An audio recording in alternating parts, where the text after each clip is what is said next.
Que nenhum time fora da Europa tem chance de ganhar esse formato de Mundial, é impossível. Eu não acho, sério mesmo, não é ironizando, secando, zica reversa, nada disso. A gente não sabe como é que os times vão chegar. Os europeus vão chegar no final da temporada. Será que eles estão dando essa importância que estão dando, que a gente está dando aqui? Tudo é uma incógnita.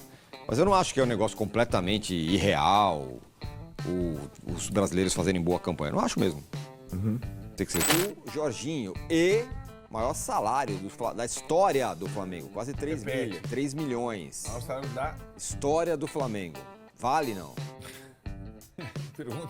Fala pessoal, sejam muito bem-vindos ao Flamengo Informa. E agora vamos ver o que a imprensa paulista falou, né, sobre o próximo confronto do Flamengo ali no Mundial de Clubes, o que esperar. O BAP falou um pouco com o presidente do Mengão, né? E também eles analisaram a chegada do Jorginho, assinou com o Mengão, vai desembarcar amanhã no Rio de Janeiro, amanhã cedo. E eles elogiaram ali, falaram um pouco sobre o contrato. Será que é um salário muito alto para o jogador de meio campo?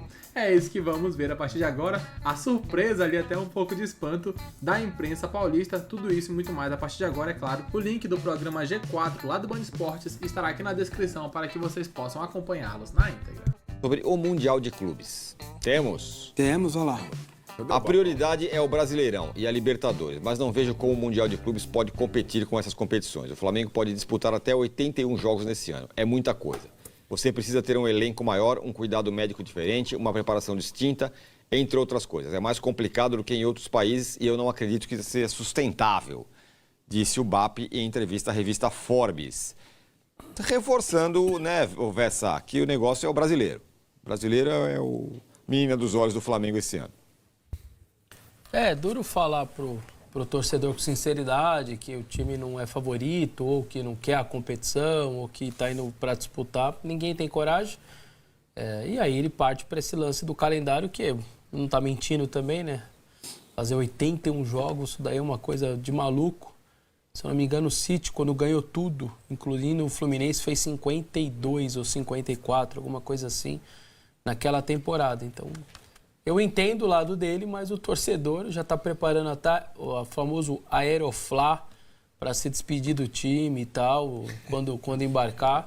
Por mais que gosta do aeroflá, né? Por mais que o presidente possa tentar uma cabeça fria, passar uma mensagem de pés no chão para o torcedor, o cara acredita que é possível, sobretudo passar da primeira fase e depois vindo no mata-mata, tal. É uma competição muito novidade para todo mundo, ninguém tem noção. 7 jogos, um mês, é mais ou menos o que acontece em Copa do Mundo. Então a gente não sabe nem como os clubes vão agir, como os jogadores vão agir, como as comissões técnicas também vão tratar isso daí desde que chegar lá nos Estados Unidos. Estou bem curioso para saber aí. Eu sempre tive essa curiosidade. Como os nossos melhores times, os nossos melhores elencos encaram europeus. Mas eu nunca fiquei pensando na minha cabeça os 3 maiores, top 3. Eu sempre fiquei curioso, assim, o 10º colocado da La Liga, ele encara os nossos melhores? Eu sempre tive muito essa curiosidade, né? Como que a gente encara... A gente tem jogo contra o 10º, o 8º, não contra o 1º e 2º. Cara, isso que o Vessone tá falando é muito importante, né? Algo que eu sempre me perguntei, acho que todo mundo em algum momento já se perguntou, será que o meu time consegue bater de frente, sei lá, com... Vamos supor, pegar um time da Espanha ali, com o Bilbao? Ou até mesmo com Valência, com o Villarreal? Como seria esse confronto? Claro, ali no Mundial de Clubes não terão essas equipes, mas terão equipes menores, ou menos expressivas que Barcelona e Real Madrid, por exemplo. Vai ter o grupo do Palmeiras, que vai pegar o Porto. O Flamengo vai pegar o Los Angeles dos Estados Unidos. O Flamengo é melhor que esse time. Porém, o Fluminense vai pegar o Borussia. Isso é legal ver. Saber o nosso nível em comparação a esses times que não são talvez os primeiros em muitas ligas, né? Porém, times muito fortes ali, ou pelo menos times que a gente compara com os nossos. Será muito legal ver o Mundial. Vamos ver tudo que o Vessone falou. Só uma observação que é bem importante mesmo comentar sobre isso. Tem jogo contra o 10º, o 8º, não contra o 1º e 2º, mas esse Mundial vai ter uns 8º, talvez, uns 3º, uns 5º. Eu tô curioso em relação a isso também. Eu acho que em termos de força no Mundial, por exemplo, o Porto no grupo do Palmeiras é um adversário hoje acessível. Né? Não é dos mais fortes na Europa nesse momento. Mas é um ou outro. Né? Essa questão do Mundial é que você tem que, para chegar ao cálice sagrado, você tem que passar por vários europeus. Né? Por isso que essa é a questão. E a gente, de fato, não sabe. A gente tem também, acho que o Abel estava falando, né? Segundo o Massini, estou olhando o Porto. Eles estão agora, pós-temporada, na fase do mercado, reformulando times. Né? Alguns trocando treinador. A gente não vai saber como é que eles vão encarar o Mundial a partir das primeiras partidas. Se vão encarar como... O fato de ser um campeonato modulado pela FIFA vai impedir que seja um torneio de verão. Porque senão vão lá com 25, vamos só trocar os 11 no intervalo. E é muito né? dinheiro. Conseguiram fazer uma premiação incrível para todo mundo. Mas eu imagino que alguns não vão com força máxima, com tal, porque a temporada foi extenuante. Por exemplo, Paris Saint-Germain acabou de ser campeão da Champions League. Vai entrar com tudo? Não sei. Sinceramente, não sei te responder. Mas o meu ponto é, o nível desse clube, o não entrar com tudo já ainda é muito forte, né? Claro. O PSG vai dar folga para todo mundo por 20 dias. Então. Os caras vão chegar lá com shopping. Já é uma... Não, 20 dias não dá, pô. Então. O Luiz Henrique falou 20 dias de folga. Ele falou Mas isso antes, ele falou antes da cena, vamos chegar lá, se encontra lá e É o vamos que eu embora. acho normal, entendeu? Quem foi até o fim, é normal. Os caras não podem emendar tudo, né? Eles foram até o limite. Não né? dá. Mas falta 13 dias para começar Mas a então, mas vai competição. estrear com o time B. Vai começar com o time B. É.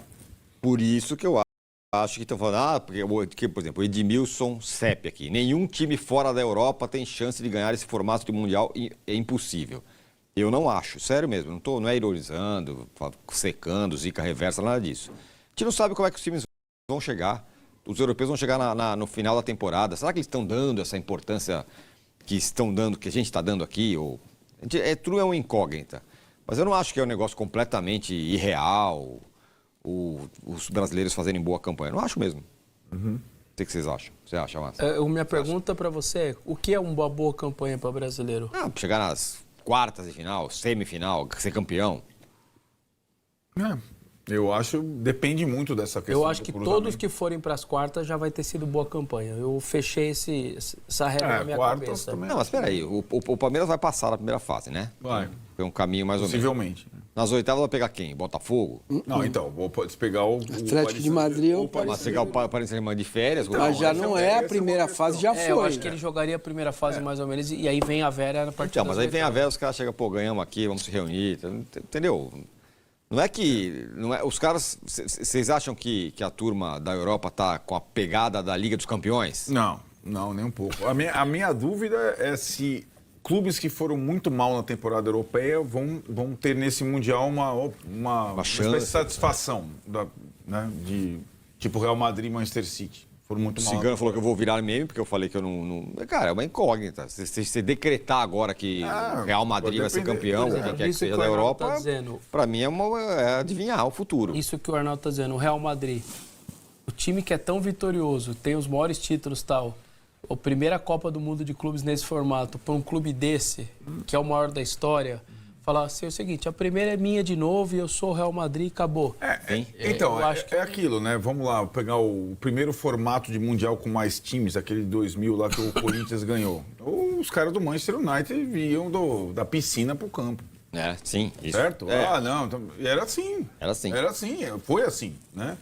O Ferguson, os caras tinham vencido tudo, eu não aguento mais, eu vou férias e jogo, mas estou de férias também. Jogo, mas estou de férias. Né? Então, depende. Estou pegando um exemplo extremo, mas foi o que aconteceu, né? Roberto acha que esse Mundial vai apenas escancarar o abismo técnico e tático dos times europeus em relação aos nossos. Acho que eles vão passar o trator. Eu não sei, eu prefiro esperar, mas vamos lá. Olha, quem no Mengão é o Jorginho e maior salário da história do Flamengo, quase 3 milhões. O salário da História do Flamengo. Vale, não? Pergunta pro Vessa. Não, na verdade é assim, né, Tironi? Por que eu falei pergunta pro Vessa? Que é o modelo Memphis. O cara joga na Europa, vem... É uma grife, né, que você tem. Vem sem o custo do direito federativo, mas na contratação está embutida a luva e o salário do cara. O salário nível europeu que o Brasil paga hoje. Né? Então não é uma... Assim, ele deve ganhar na faixa do Danilo, mas como está há mais tempo, mais valorizado que o Danilo, vem da Premier League, não da Liga Italiana, é mais ou menos a composição do Danilo, né? O Danilo sai da Juventus, vai para o Flamengo, também sem direito federativo e tal. O vale é uma pergunta muito vaga essa aí, né? Porque agora eu acho que tecnicamente é uma contratação interessante, não que ele vá ser titular absoluto em todos os jogos. Até porque ele não vinha há muito tempo jogando sequencialmente, né? Mas é um jogador que tem um estilo próprio, posse de bola, muita visão de jogo, fica com a bola o tempo todo. E pode ser uma alternativa. O De La Cruz se machuca demais, por exemplo, né? O Pulgar está machucado. Eu acho que ele vai ajudar. Não é um setor que o Flamengo tem muitas opções, não, a cabeça da área. E aí, Vessa? Você não gastou nada para tirá-lo do Arsenal. Então você vai ter que gastar com o jogador, dilui muito da luva. É quase que você está comprando o jogador dele mesmo, assim. Então por isso que fica esse salário maior. Não tem muito para onde correr. Eu vou dar o mesmo exemplo. O Palmeiras não gastou 150 milhões e deu para o Barcelona para tirar o Vítor. Esse 150 para o Flamengo não existiu. Então, você tem que pagar para o jogador, obviamente muito menos do que isso. Na hora de diluir, fica um salário mais alto. Me parece um movimento que, para quem gastou 22 no Alcaraz, 18 não sei quem, isso só para comprar, 15 de euro não sei quem, você não está gastando nada para nenhum clube, ter um salário um pouco maior me parece uma situação que você dilui ao longo do contrato um ótimo jogador, um ótimo reforço.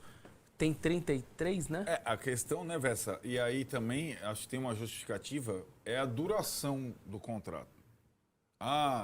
O ideal seria ter um contrato com esse tipo de jogador por um ano, com algumas cláusulas renováveis. 1 mais 1, talvez. Normalmente o cara, até para voltar, não vai aceitar. 3 anos. Não vai aceitar. Senão...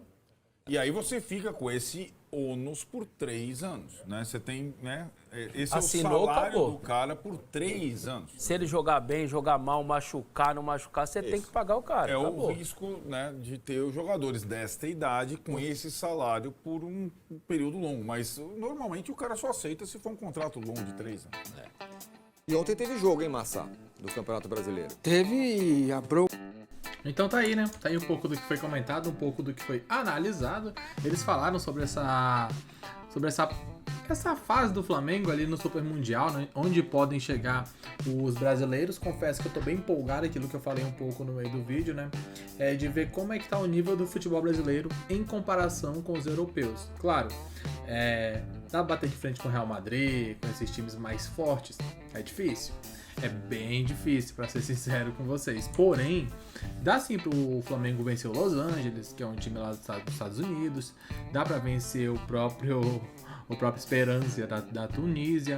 Dá pra bater de frente com o Chelsea? Acredito que sim. Dá pra vencer? Flamengo é favorito? Não, mas nada impede o Flamengo de fazer uma grande partida, quem sabe até vencer esse time aí do Chelsea. Eu acho que quem tá complicado mesmo é o Botafogo, né? Pega um PSG, pega um Atlético de Madrid, então para eles a situação é bem complicada, não devem passar da primeira fase. Se passar, pô, seria um resultado excelente, não só para eles, mas também para o futebol brasileiro, para mostrar força em comparação ali com os europeus. Eu espero muito que vocês opinem abaixo, diz o que vocês pensam, né? Também sobre a chegada do Jorginho ao Mengão. Daqui a pouco voltaremos com muito mais informações. Um grande abraço, até logo mais, valeu!